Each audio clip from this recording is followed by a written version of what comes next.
ये work energy theorem क्या है? वर्क एनर्जी थ्योरम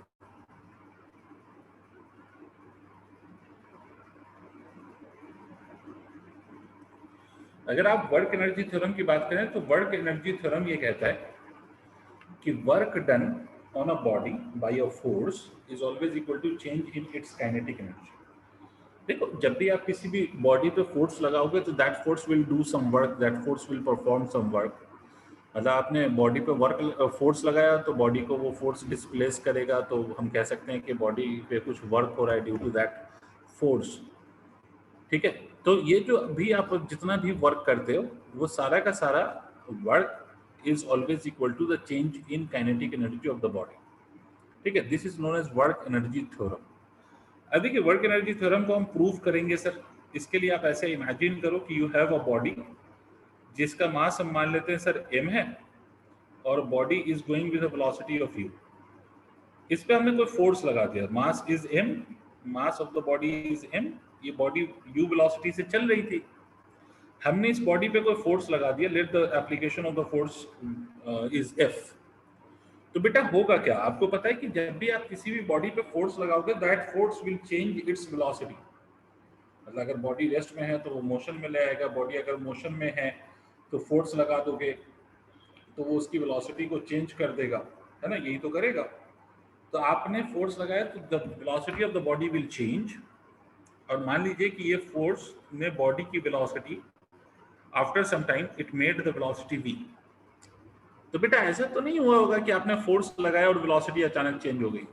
ठीक है, इसको चेंज होने में कुछ टाइम लगा होगा।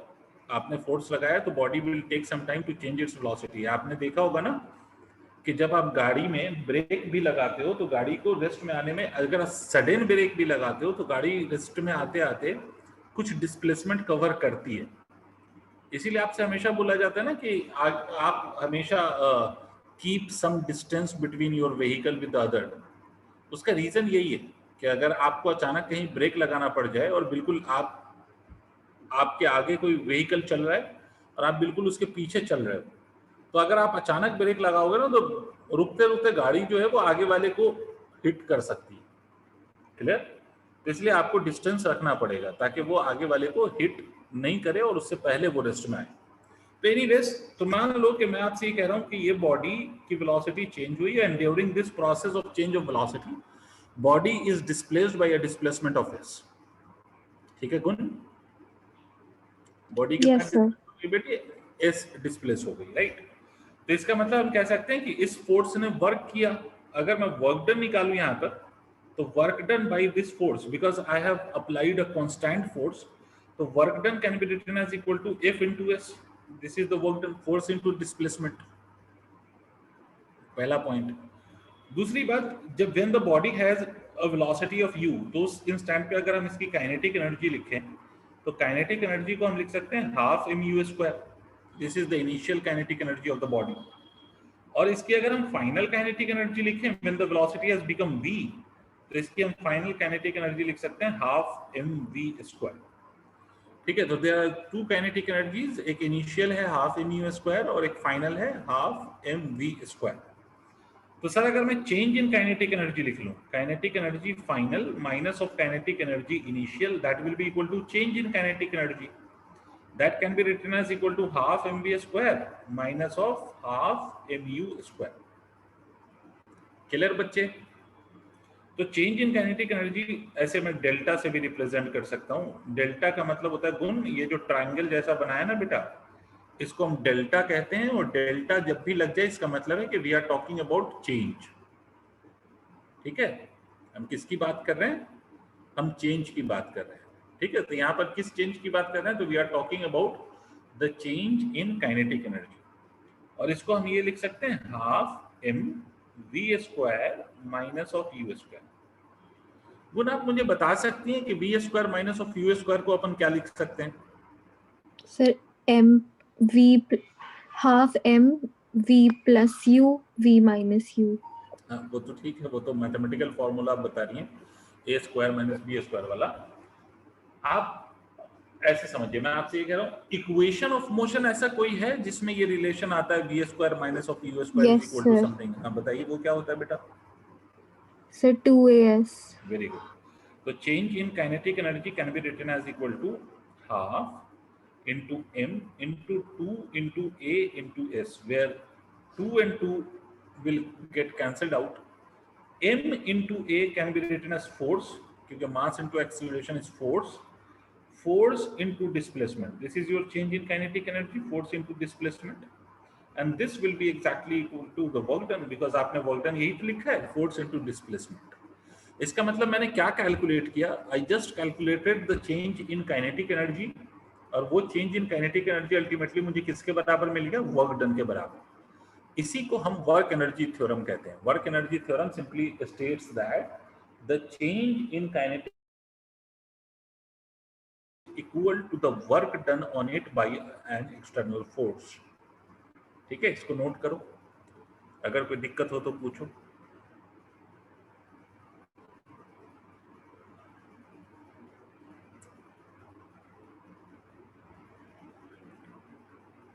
Sir, done. ठीक है, तो ये बात आपको समझ में आ गई। चलिए मूव ऑन। तो ये तो हो गया वर्क एनर्जी थ्योरम।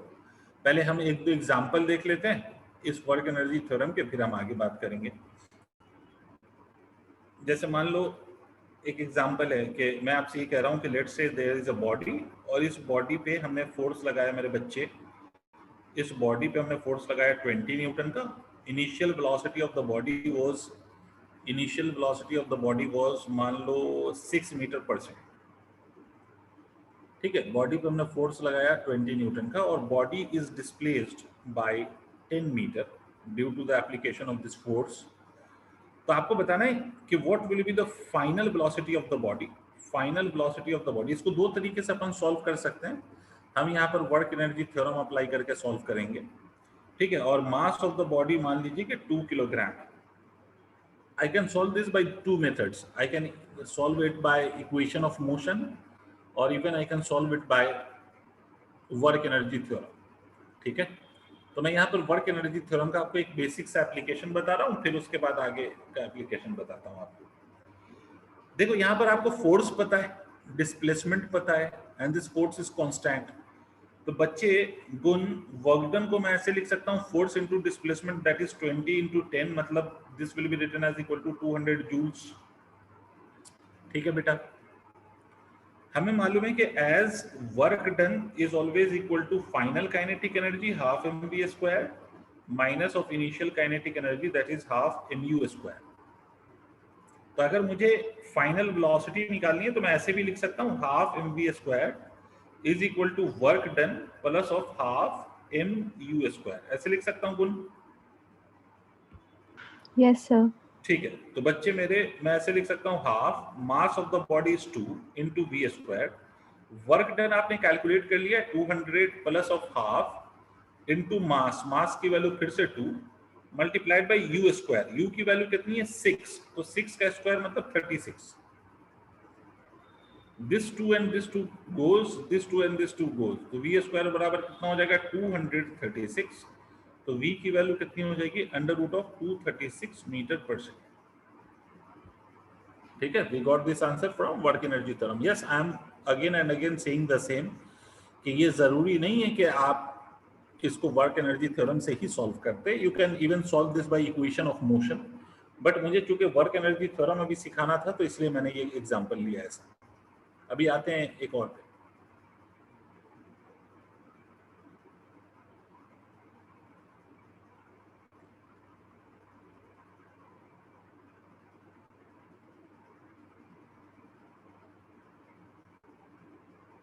हो गया बच्चे?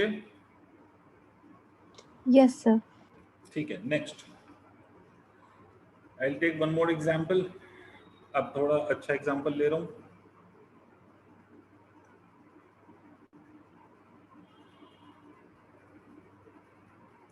ये मान लो कोई स्प्रिंग है और इस स्प्रिंग का spring constant 50 newton per metre. यहां पर एक ब्लॉक है और ये वाला ब्लॉक 10 मीटर पर सेकंड से चल रहा है। This distance, excuse me, this distance is 2 meter mass of the block, मान लीजिए mass of the block is 1 kilogram, और इस सरफेस पे coefficient of friction is equal to 0.2। आपने सुना है फ्रिक्शन विरिक्शन सुना है? Yes sir.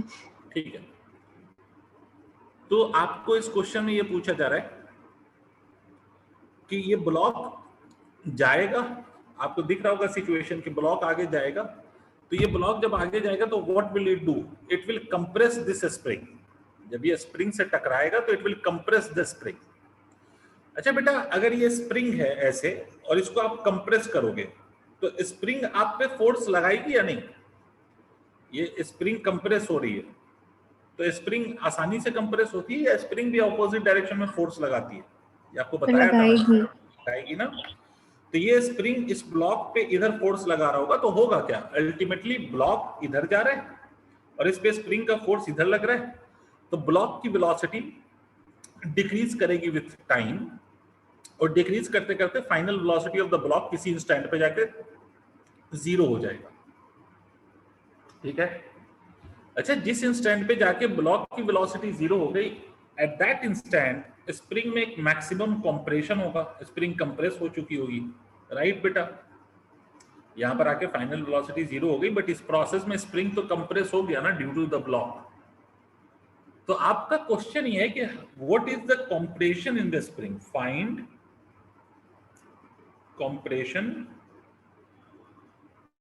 इन स्प्रिंग। स्प्रिंग में कंप्रेशन फाइंड करना है। We have to find compression in spring. Spring में कितना कंप्रेशन होगा, that we are suppose to find. Clear? अब देखो, यस सर। इसमें I will be using work energy theorem. मान लो गुण कि let compression in spring is x। बच्ची छोटी, मुझे आप एक बात बताओ, if the compression in spring is x, मुझे बता सकती हैं आपके what is the displacement covered by the block before coming to rest? How much is the displacement which is travelled by the block? Sir 2 metre. एक बार और सोचो, 2 तो वो डिस्प्लेसमेंट है जब वो स्प्रिंग तक पहुंचेगा, but once it collides with the spring, तो ये स्प्रिंग को कंप्रेस करता हुआ थोड़ा आगे भी तो जाएगा ना बेटा। अगर स्प्रिंग x कंप्रेस हुई है, मान लो कि स्प्रिंग के अंदर कंप्रेशन है x, तो ब्लॉक कितना चलेगा? ब्लॉक 2 चलेगा या 2 + x चलेगा? Sir 2 + x। 2 + x। ठीक है, तो देखो ब्लॉक जब आगे जा रहा है तो ब्लॉक पे एक फ्रिक्शन पीछे लग रहा होगा। ब्लॉक जा रहा है आगे और ब्लॉक चला है 2 + x, और इस पे फ्रिक्शन लगा है पीछे। क्लियर? तो इस ब्लॉक पे एक जो वर्क आएगा that will B because of the friction. पहली बात, जब ब्लॉक स्प्रिंग से टकराया तो ये स्प्रिंग को कंप्रेस करने लगा। क्लियर? तो फ्रिक्शन का तो वर्क हो ही रहा था, there was a force of friction which was already acting. अब जब ये ब्लॉक स्प्रिंग से टकरा के स्प्रिंग को कंप्रेस करने लगेगा, तो फ्रिक्शन के साथ साथ एक और फोर्स लगना शुरू हो जाएगा, and that will B spring force. Block जा रहा है इधर और स्प्रिंग फोर्स लग रहा है उसके ऑपोजिट, राइट गुण? मुझे एक बात बताओ बेटा कि स्प्रिंग फोर्स जो इस पे लग रहा है वो कब लगना शुरू होगा? जब ये स्प्रिंग से टकराएगा। और वो कब तक लगेगा? जब तक स्प्रिंग कंप्रेस नहीं हो जाती कंप्लीटली। क्लियर? तो अगर मैं देखूं स्प्रिंग का जो फोर्स है वो सिर्फ लगेगा up to a displacement of x। सोचो, स्प्रिंग का फोर्स 2 + x डिस्प्लेसमेंट तक एक्ट करेगा या सिर्फ x डिस्प्लेसमेंट तक? सर सिर्फ x। सिर्फ x। Very good. और इसमें अगर हम देखें तो दोनों फोर्सेस जो ब्लॉक पे लग रहे हैं, ये फोर्सेस जो ब्लॉक पे लगे हैं और जो ब्लॉक का डिस्प्लेसमेंट है, बोथ आर ऑपोजिट। मतलब फोर्स लग रहा है टुवर्ड्स लेफ्ट और ब्लॉक का डिस्प्लेसमेंट है टुवर्ड्स राइट। तो बेटा मेरा वर्क डन पॉजिटिव है या निगेटिव है by both of this forces?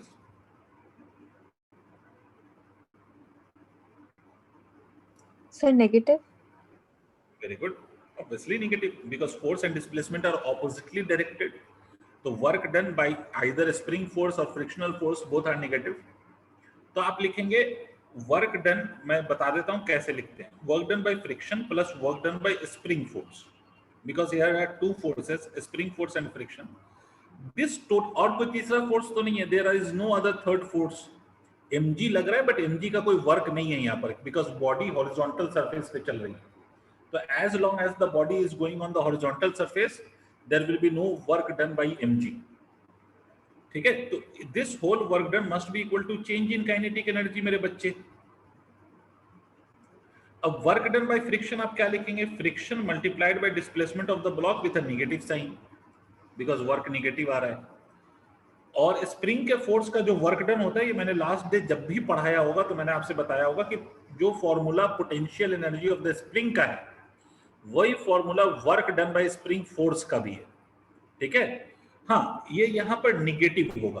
क्यों निगेटिव होगा? Because this work done is also negative as the displacement and the spring force are opposite to each other. Clear बेटा? Finally block rest में आ रहा है या नहीं ये बताओ।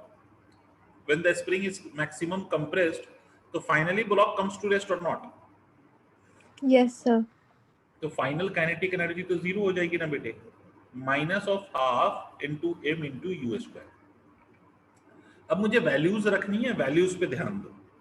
फ्रिक्शन की वैल्यू होती है म्यू एन, ठीक है, शायद आपने अगर पढ़ा है तो आपको पता हो। और यहां पर एन जो होगा ना इस ब्लॉक पे, एन ऐसे लगता है, और यहां पर जो एन है ब्लॉक पे वो mg के बराबर है, n is equal to mg। तो फ्रिक्शन जो होगा वो म्यू mg होगा बेटा यहां पर। अग्रीड? Yes, sir. ठीक है, तो आप लिखेंगे माइनस ऑफ म्यू, म्यू की वैल्यू है सर 0.2 इंटू एम, एम की वैल्यू है 1 into G that is 10 multiplied by displacement is 2 plus X, क्योंकि friction is acting from 2 to till x, तो 2 plus of x is the total displacement for which friction is acting, minus of half, k की value मैंने आपको दे दिया 50, x square ये मुझे calculate करना है, where x is basically compression, is equal to minus of half, m की value 1 और u स्क्वायर, u की वैल्यू कितनी है 10, तो दिस विल बी 10 का स्क्वायर। राइट है बेटे? Yes, sir. तो अब देखो ये क्वाड्रेटिक इक्वेशन बनेगी which I am not solving now, but did you understand how we are tackling this kind of problem?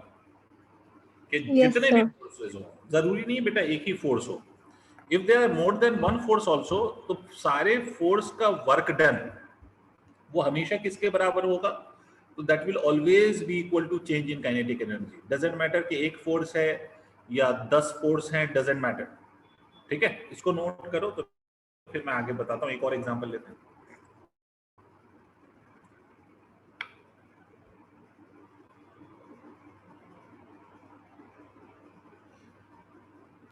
Sir कर लिया। ठीक है, अब जैसे एक और एग्जांपल लेता हूं।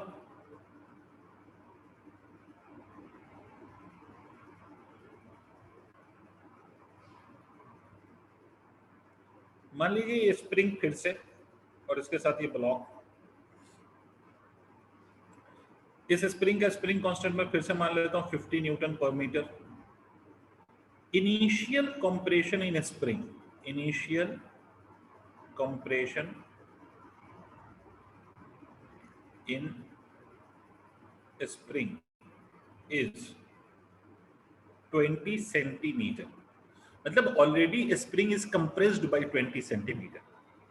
ठीक है, इस सरफेस पे फ्रिक्शन का जो कोफिशिएंट है वो 0.2 है। This is the value of mu, mu is equal to 0.2। ठीक, आपसे ये बोला जा रहा है कि अगर मैं इसको ऐसा कंप्रेस्ड था ये और इसको छोड़ दूं, मतलब I just release the system, मतलब ऐसे दबा रखा था मैंने, अब इसको छोड़ दूं तो व्हाट विल हैपन बेटा? ब्लॉक वहीं रहेगा या स्प्रिंग उसको पुश करा के मूव करेगा? What do you think the spring force will do? Sir move करेगा। कराएगा, और तब तक कराएगा जब तक कि खुद नेचुरल लेंथ में नहीं आ जाता। तो एक बात समझो कि स्प्रिंग इसको मूव कराएगा तब तक जब तक ये नेचुरल लेंथ में नहीं आ जाए। अब जैसे ये नेचुरल लेंथ में आया, ठीक है, नेचुरल लेंथ में आया तो स्प्रिंग फोर्स लगाना बंद कर देगी सर। स्प्रिंग जैसे ही नेचुरल लेंथ में आ जाएगी, स्प्रिंग का फोर्स विल बिकम जीरो। क्यों बेटा? क्योंकि स्प्रिंग फोर्स किसी भी बॉडी पे तभी लगाता है जब स्प्रिंग या तो कंप्रेस्ड हो या स्प्रिंग इलोंगेटेड हो। Once spring attains its natural length, the force due to the spring becomes zero. तो स्प्रिंग का फोर्स तो जीरो हो जाएगा, बट यहां तक आते आते block will acquire some velocity। तो बेटा फोर्स जीरो हुआ है, बट ब्लॉक की वेलोसिटी इस इंस्टेंट पे जीरो नहीं हुई है। समझ रहे हैं आप? मेरी बात समझ रही हैं? तो क्या होगा, ब्लॉक आगे भागेगा with the velocity which it has acquired. अब जब ये ब्लॉक आगे भाग रहा है तो इस सरफेस पे फ्रिक्शन है, तो फ्रिक्शन इस पे लग रहा है, और वो किधर लग रहा होगा? मोशन के ऑपोजिट। समझ रही हैं आप? जहां नहीं समझे वहां मुझे बताइएगा। तो Okay, बेटा sir. ब्लॉक आगे जा रहा है, बट फ्रिक्शन इस पे अभी भी लग रहा है। भले स्प्रिंग ने फोर्स लगाना बंद कर दिया, but friction is still opposing the motion of the block. तो मुझे एक बात बताओ, ब्लॉक की वेलोसिटी इंक्रीज करेगी या डिक्रीज करेगी? Sir, decrease. Of course, very good, it will decrease. तो ये डिक्रीज होते होते होते होते एक टाइम ऐसा आएगा कि block will finally come to rest.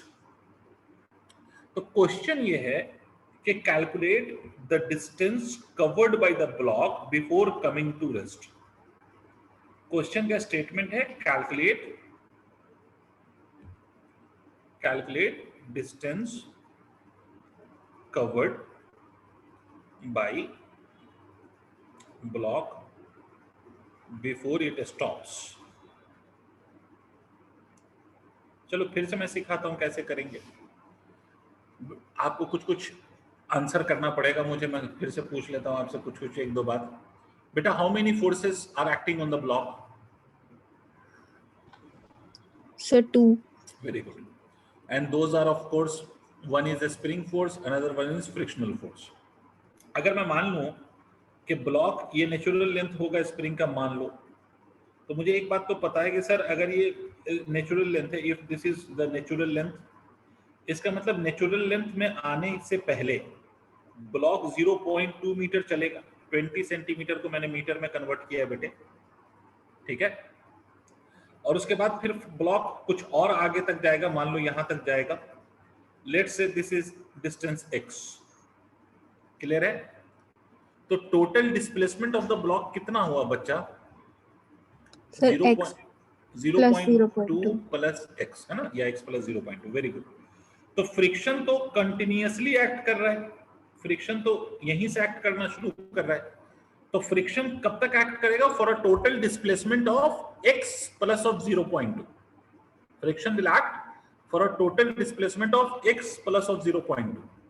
ठीक है, फ्रिक्शन एक्ट करेगा। और स्प्रिंग फोर्स कब तक एक्ट करेगा? तो स्प्रिंग फोर्स तब तक एक्ट करेगा जब तक स्प्रिंग नेचुरल लेंथ में नहीं आ जाती। तो स्प्रिंग फोर्स एक्ट करेगा for a displacement of only 0.2। Did you understand this? Yes, sir. Spring force act करेगा ओनली फॉर या only till the displacement of 0.2। Frictional force act करेगा फ्रॉम 0.2 टिल x। तो यहां पर दो फोर्सेस है, दोनों वर्क कर रहे हैं, तो मैं लिखूंगा minus of frictional force multiplied by displacement plus of spring का वर्क डन। अब इस बार स्प्रिंग का वर्क डन पॉजिटिव क्यों है गुण? लास्ट वाले केस में I took the work done due to spring to be negative. Now this time I am taking the work done due to the spring to be positive. Why is it so? तो क्योंकि उसी direction में very good. Spring इस बारी जो force लगा रहा है, स्प्रिंग का जो फोर्स लग रहा है वो इस डायरेक्शन में लग रहा है, and this block is also moving in the same direction. इसलिए work done by spring is positive in this situation. But friction तो अभी भी मोशन के ऑपोजिट लग रहा है, इसलिए work done due to the friction is still negative, and this whole of this work done will be equal to change in kinetic energy. तो चलो वैल्यू पुट कर लेते हैं। तो माइनस ऑफ म्यू की वैल्यू है 0.2 इनटू मास। मैंने लिखना मतलब मास देना भूल गया था, तो मैं ऊपर लिख देता हूं 2 किलोग्राम। तो मास इज 2 मल्टीप्लाइड बाई जी, ये हो गया फ्रिक्शन की value into total displacement x plus 0.2, ठीक है। उसके बाद प्लस हाफ k की value is 50 into x compression, spring जितना मूव करेगा वही उसका इलोंगेशन या कंप्रेशन होता है, तो ये 0.2 है, is equal to change in kinetic energy. अगर आप देखें तो final kinetic energy will become equal to 0, ठीक है, क्योंकि finally it will be at rest. Clear हो गया? पहले ये बताओ। और एक बात बताओ गुण, जब हमने इस ब्लॉक को यहां से रिलीज किया तो रिलीज करने से पहले ये ब्लॉक मूव कर रहा था या रुका हुआ था? वॉज इट एट रेस्ट और इट वॉज मूविंग इनिशियली? मैंने ऐसे सर दबा के रेस्ट रखा हुआ था रेस्ट में। इसका मतलब इनिशियल काइनेटिक एनर्जी भी 0 है बेटा यहाँ पर, मतलब final is also 0 and initial is also 0। Did you understand? इसलिए change in kinetic energy is nothing but 0, ठीक है। अब इसको सॉल्व करके आप x की वैल्यू निकाल पाओगे, ये तो और आसान हो गया, ये लीनियर इक्वेशन फॉर्म हो रहा है। ये 25 इंटू 0.2 का square is equal to 0.2 into 2 is 0.4 multiplied by 10 is 4, तो 4 इंटू एक्स प्लस ऑफ 0.2, ये लीनियर इक्वेशन फॉर्म बन जाएगा और इसको आप सॉल्व करके you can find the value of x।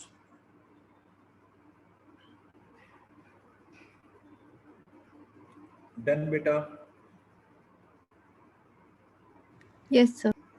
ठीक है, तो इस तरह से वर्क एनर्जी थ्योरम का एप्लीकेशन होता है। ये अभी तो अपने पास इतना टाइम नहीं है कि मैं बहुत सारे क्वेश्चंस कराऊं, but I have at least made you understand how to apply the work energy theorem. अब इस वर्क एनर्जी थ्योरम का एक और मतलब एक स्पेशल केस है जिसको हम कंजर्वेशन ऑफ मैकेनिकल एनर्जी कहते हैं।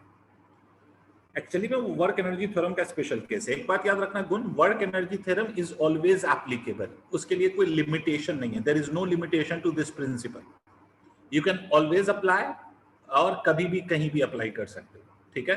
बट अभी जो हम पढ़ रहे हैं this has got some limitation of it, मतलब अभी हम पढ़ेंगे बेटा कंजर्वेशन ऑफ मैकेनिकल एनर्जी, और मैंने आपको बताया था what is meant by mechanical energy, conservation of mechanical energy, and you know very well mechanical energy का मतलब sum of kinetic energy and potential energy. तो कंजर्वेशन ऑफ मैकेनिकल एनर्जी, इसकी limitation है बेटा, यह हर जगह आप अप्लाई नहीं कर सकते। वर्क एनर्जी थ्योरम हर जगह कर सकते हो, बट मैकेनिकल एनर्जी का conservation is not applicable in all the situation और इन ऑल द केसेस। ये आप कब अप्लाई कर सकते हो? तो मैं आपको बता दूं, conservation of mechanical energy is only applicable if and only if conservative forces are acting on the body. अगर बॉडी पे जो फोर्सेस लग रहे हैं वो सिर्फ और सिर्फ कंजर्वेटिव फोर्सेस अगर बॉडी पे एक्ट कर रहे हैं तो आप मैकेनिकल एनर्जी को कंजर्व कर सकते हो, अदरवाइज यू कैन नॉट, ठीक है। It is only applicable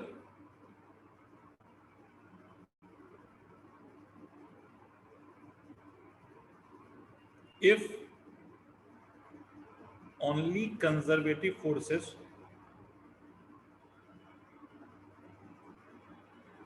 act on the body, and I hope आपको कंजर्वेटिव फोर्स याद होगा शायद। तो अगर सिर्फ कंजर्वेटिव फोर्स बॉडी पे लग रहा है तो you can conserve this mechanical energy. अब देखिए इसको हम समझते हैं, मान लो बेटा ये कोई बॉडी है यहाँ पर और इसका मास है m, और इसको मैंने यहां से ड्रॉप कर दिया। ड्रॉप कर दिया मतलब initial velocity is 0, initial velocity इसकी कितनी हो गई? 0।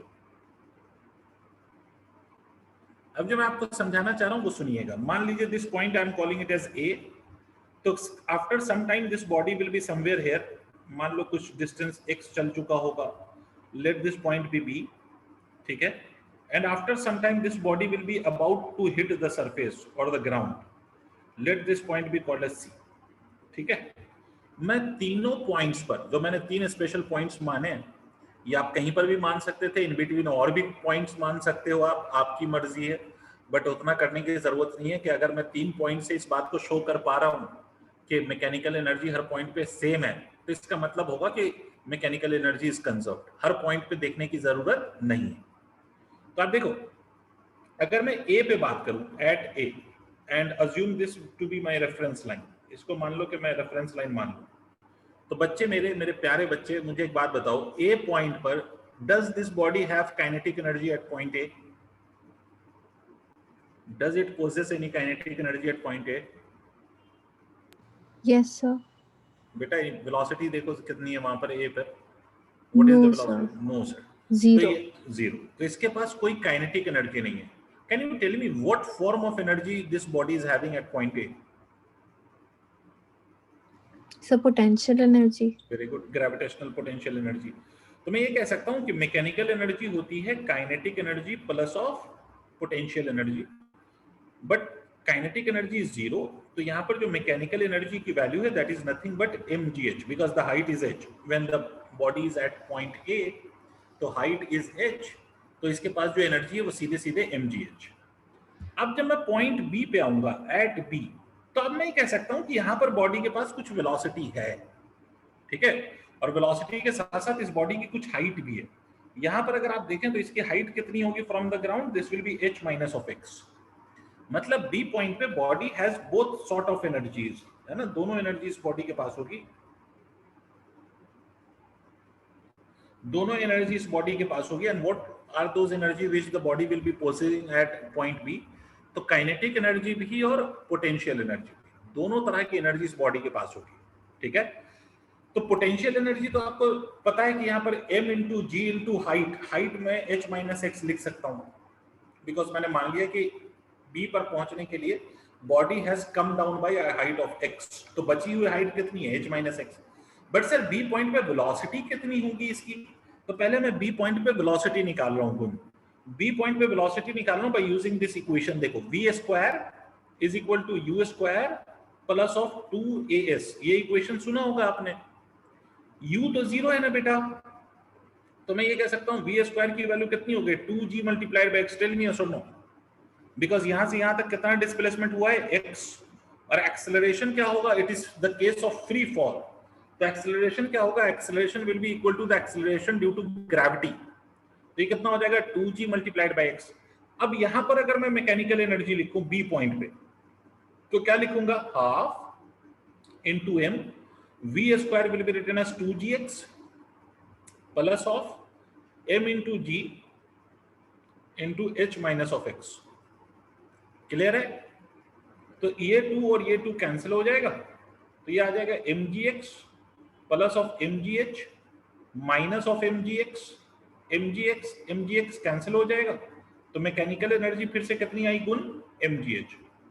बताओ यहां तक कोई इशू है तो बताओ। No, sir. देखो जितना पॉइंट ए पे है mechanical energy, the same mechanical energy you are getting at point B, ठीक है। देखो इंडिविजुअल एनर्जी चेंज हो रही है, मतलब इंडिविजुअल एनर्जी चेंज हो रही है, बट सम ऑफ एनर्जी जिसको हम मैकेनिकल एनर्जी कह रहे हैं वो चेंज नहीं हो रही है, वो सेम है। भाई ए पॉइंट पे कोई काइनेटिक एनर्जी नहीं थी, बी पॉइंट पे काइनेटिक एनर्जी है। और दूसरी बात आप देखें तो आपको दिखेगा पोटेंशियल एनर्जी, जब बॉडी ए पॉइंट पे है तो पोटेंशियल एनर्जी सबसे ज्यादा है बॉडी की, और जैसे जैसे वो नीचे आएगा पोटेंशियल एनर्जी डिक्रीज होगी। तो पोटेंशियल एनर्जी डिक्रीज हो रही है तो वो कहां जा रही है? तो पोटेंशियल एनर्जी का जो डिक्रीज है वो डिक्रीज किस में कन्वर्ट हो रहा है? काइनेटिक एनर्जी में। Did you understand the logic? Yes, sir. यहां तक नोट करो, then will talk about the point C. Okay, sir.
Sir done.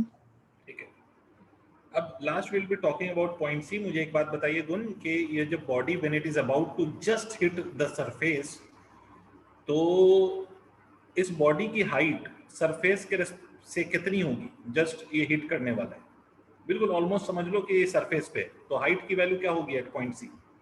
Sir 0। Very good. तो सी पे हाइट 0 हो गई, और वेलोसिटी कितनी होगी? तो वेलोसिटी तो यहाँ पर कुछ और होगी, because velocity will continue to change, right? तो ए पॉइंट से सी पॉइंट आने में मैं ये कह सकता हूं कि the displacement is H from A to C. तो मैं सी पॉइंट पे वेलोसिटी को ऐसे लिख सकता हूं, v square is equal to 2gh, right बेटा? यहां पर और यहां पर इक्वेशन ऑफ मोशन लगाओ, तो यहां पर की इनिशियल वेलोसिटी 0 है, टोटल डिस्प्लेसमेंट हमारा h है, तो v square is equal to u square plus of 2a फिर से मैंने लगाया है।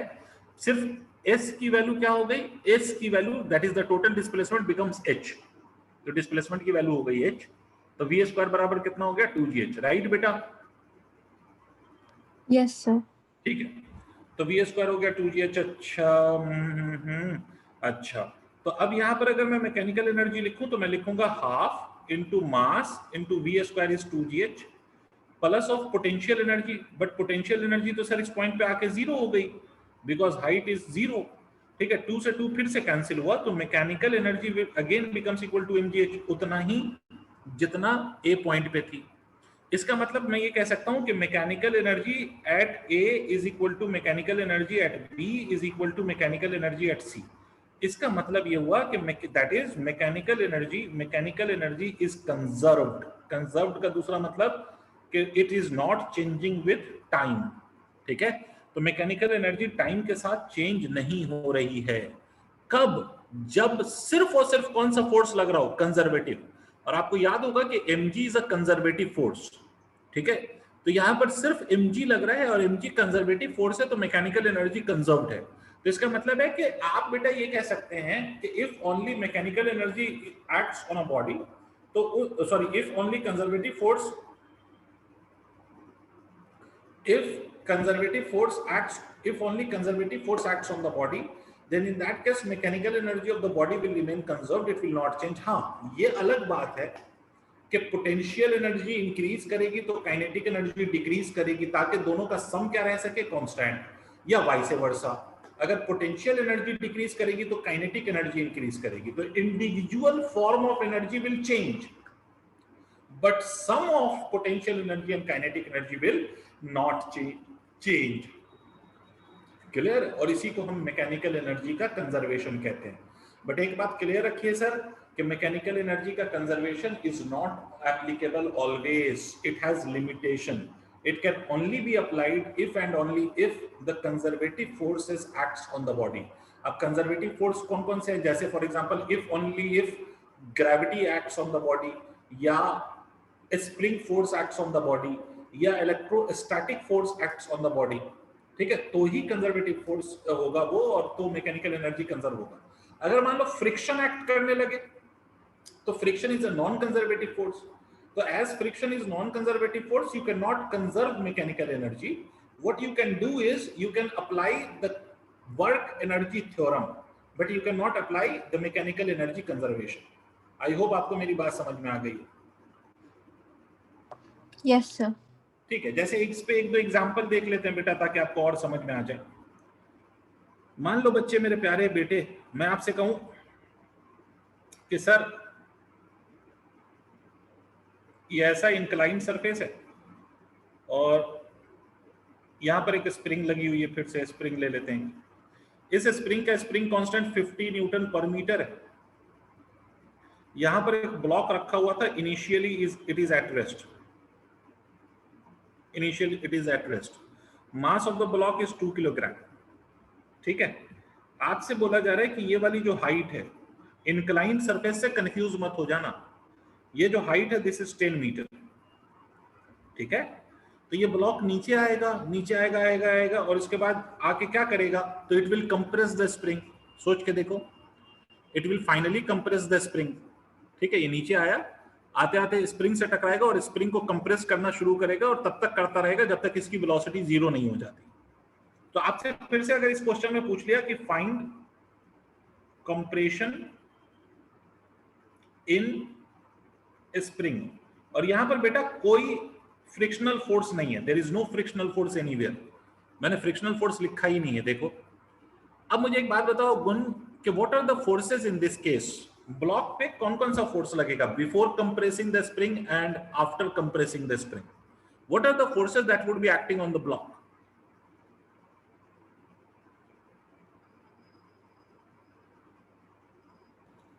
Sir gravity, very good. और फ्रिक्शन। फ्रिक्शन नहीं है बेटा, मैंने फ्रिक्शन की कोई वैल्यू नहीं दी, मतलब इस ओके सरफेस पे मैंने कोई फ्रिक्शन नहीं लिया है, it's smooth surface, frictionless surface. Okay तो एक ग्रेविटी लगेगा दैट इज mg, और दूसरा जो फोर्स लगेगा that will B force of spring, spring force.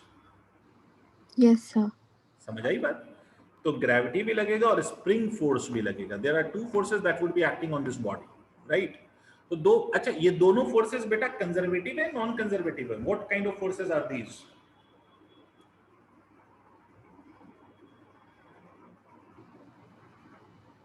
Sir conservative. Both are conservative. अगर ये दोनों फोर्सेस कंजर्वेटिव है तो इसका मतलब है कि I can just use the conservation of mechanical energy. Mechanical energy के कंजर्वेशन का मतलब क्या है तो मैं बताता हूं आपको। मैकेनिकल एनर्जी के कंजर्वेशन का मतलब है कि यहां पर जब बॉडी थी तो इस पॉइंट की इसकी mechanical energy, initial mechanical energy, और जब स्प्रिंग कंप्रेस हो चुकी होगी, ठीक है, तो उस इंस्टेंट पे मैकेनिकल एनर्जी जो होगी, फाइनल मैकेनिकल एनर्जी, उन दोनों को हम इक्वेट कर सकते हैं। ये मतलब है, मतलब initial sum of potential and kinetic energy, and जब फाइनली बॉडी रुक जाएगी तो उस इंस्टेंट पे sum of potential and kinetic energy. Clear? तब एक बात सोचो, यहां पर ये बॉडी वाज एट रेस्ट, तो इसका मतलब यहां पर काइनेटिक एनर्जी जीरो, और बॉडी जब यहां है तो स्प्रिंग में तो कोई कंप्रेशन है ही नहीं, ठीक है, तो स्प्रिंग का कोई एनर्जी नहीं होगा, बिकॉज जब तक स्प्रिंग कंप्रेस या इलोंगेट नहीं होगी तब तक स्प्रिंग के अंदर कोई एनर्जी स्टोर नहीं होगी। Energy is stored in spring either if the spring is elongated और इट इज कंप्रेस्ड। तो इसका मतलब यहां पर ना तो कोई काइनेटिक एनर्जी है, ना तो कोई स्प्रिंग की इलास्टिक पोटेंशियल एनर्जी है। एक एनर्जी है यहां पर, जब ब्लॉक यहां पर है तो इसके पास सिर्फ एक एनर्जी है। Can you tell me what form of energy does this block have at that point? The potential energy. Gravitational potential energy, very good. और यहां पर जब ब्लॉक है तो इसकी हाइट क्या है? h है। हमें इससे फर्क नहीं पड़ता ये सरफेस इंक्लाइंड है, उससे कोई लेना देना नहीं है। मैंने आपको बार बार बता रखा है कि you just have to take the vertical height. आप चाहे mg का वर्क डन कैलकुलेट करें, पाथ चाहे जैसा भी हो, you just have to take the vertical height. Clear है? ग्रेविटेशनल पोटेंशियल एनर्जी अगर आप कैलकुलेट कर रहे हैं तो भी you just have to take the vertical height. इसीलिए तो वो फोर्स कंजर्वेटिव है। अगर वो पाथ पे डिपेंड करता तो वो फोर्स कंजर्वेटिव नहीं होता। Because this force is conservative, तो इसका मतलब it is independent of the path. ठीक है, तो चलिए साहब, तो यहां पर ग्रेविटेशनल पोटेंशियल एनर्जी लिख लीजिए। तो ग्रेविटेशनल पोटेंशियल एनर्जी हम लिखेंगे मास इंटू जी की value 10 into height is 10 is equal to, जब ये ब्लॉक स्प्रिंग को कंप्रेस करेगा, मान लो स्प्रिंग का कंप्रेशन है x, तो फिर से ब्लॉक रेस्ट में आ जाएगा, मतलब इसकी फाइनल वेलोसिटी फिर से जीरो हो जाएगी। इसका मतलब काइनेटिक एनर्जी जीरो हो गई, राइट बेटा? Yes sir. अच्छा, ब्लॉक इस वाले सरफेस पे आ गया तो ग्रेविटेशनल पोटेंशियल एनर्जी जीरो होगी या नॉन जीरो? ब्लॉक ऊपर से नीचे आ गया तो यहां पर आने के बाद इसकी ग्रेविटेशनल पोटेंशियल एनर्जी जीरो या नॉन जीरो? जीरो। जीरो। तो यहां पर कौन सी एनर्जी है इसके पास? सिर्फ और सिर्फ एक energy, and that is half के एक्स स्क्वायर। के की वैल्यू 50 इंटू एक्स स्क्वायर। खत्म हो गया सॉल्व। ये जीरो से ये जीरो कैंसिल कर दो, ये हो गया 40/5 is equal to x square, मतलब ये हो गया सर 8। तो एक्स की वैल्यू हो गई, एक्स की वैल्यू हो गई 2√2 metres. This is basically your compression in a spring. और ये मैकेनिकल एनर्जी हम कंफर्टेबली इसलिए यहां पर अप्लाई कर पाए because there is no frictional force और there is no other forces other than conservative force, इसलिए हम मैकेनिकल एनर्जी यहां पर अप्लाई कर सकते हैं कंजर्वेशन को। इसको नोट करिए, एक और एग्जांपल लेता हूं।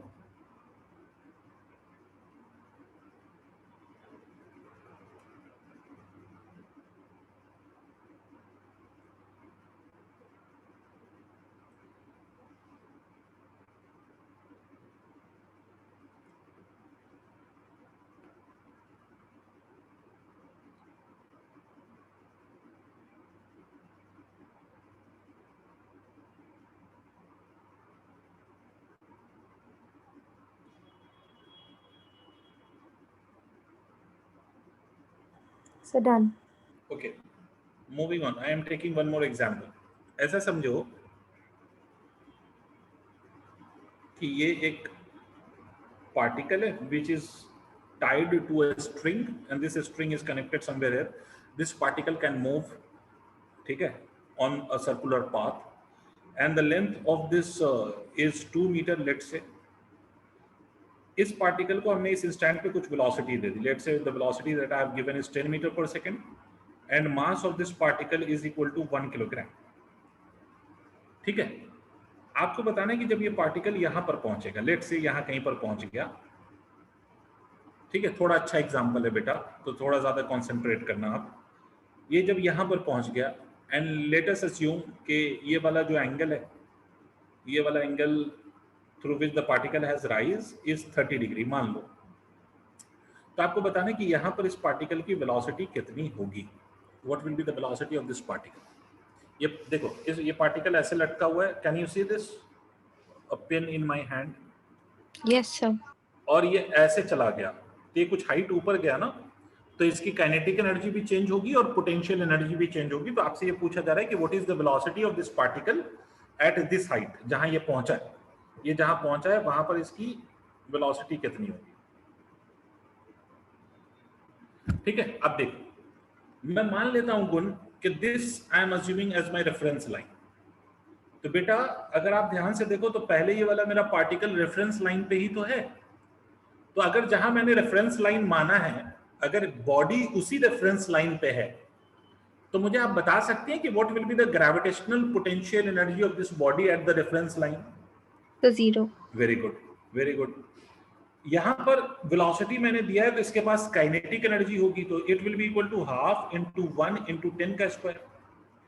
अब जब ये यहां पर पहुंचा तो इसमें वेलोसिटी भी है और साथ साथ ये कुछ हाइट ऊपर भी आ गया है ना, तो इसके पास काइनेटिक एनर्जी भी होगी, that is half into 1 into v का स्क्वायर।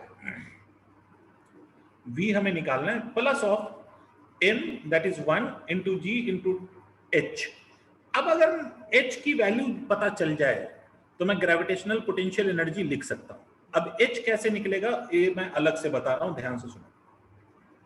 ये 2 मीटर की लेंथ है, तो ये भी तो 2 मीटर है भाई, वही स्ट्रिंग अगर ऐसे हो जाए तो ये लेंथ तो वही रहेगी ना, 2 मीटर, और ये वाला एंगल 30 डिग्री है। ठीक है गुण, this angle is 30 degree, right. ये पूरी लेंथ 2 मीटर। क्या हो गया, बोर हो गई आप? No, sir. अच्छा, ये मुझे देखो, ये हाइट है h। मुझे एक बात बताओ, इस वाले ट्रायंगल में, इस वाले ट्रायंगल को सिर्फ देखो, इस वाले को, इसमें ये मुझे बता सकते हैं कुछ ट्रिग्नोमेट्री का कोई फॉर्मूला कुछ काम आएगा यहाँ पर? Yes, sir. कौन सा वाला बताओ? इस ट्रायंगल में मैं इसको परपेंडिकुलर कह सकता हूं, Yes, sir. और ये वाला जो ये बेस है, मुझे बेस sir. की वैल्यू निकालना है, और ये हाइपोटेन्यूज है, तो मैं यहां पर लिख सकता हूं cos of 30 degree is equal to base मुझे चाहिए अपॉन हाइपोटेन्यूज 2 है। तो बेस की वैल्यू अगर आप देखेंगे तो 2 cos 30, 2 cos 30 का मतलब होता है, cos 30 की वैल्यू होती है √3/2, तो इसका मतलब ये कितना हो गया, √3। ठीक है, इसकी वैल्यू कितनी आ गई बेटा, √3। मतलब मुझे एक बात बताओ, ये √3 है और पूरी लेंथ 2 थी, तो ये बची हुई लेंथ जो है ये 2 माइनस √3 होगी या नहीं, सोच के देखो। Yes, sir. तो इसका मतलब मैं इसको लिख सकता हूं 2 माइनस ऑफ √3। क्लियर? अब यहां से अब इसको हम सॉल्व करके बी स्क्वायर निकाल सकते हैं। देखो ये 100 हो जाएगा तो ये 50 हो जाएगा, इसको इस टर्म को इधर ले आओ तो minus of 10 multiplied by 2 minus of √3, 2 minus of √3 की वैल्यू होती है 1.73 is equal to v square by 2। अब इसको सॉल्व करके आप v निकाल सकते हैं या नहीं, सोचिए। You can find the value of v from this data. Yes, sir. ठीक है, नोट करिए।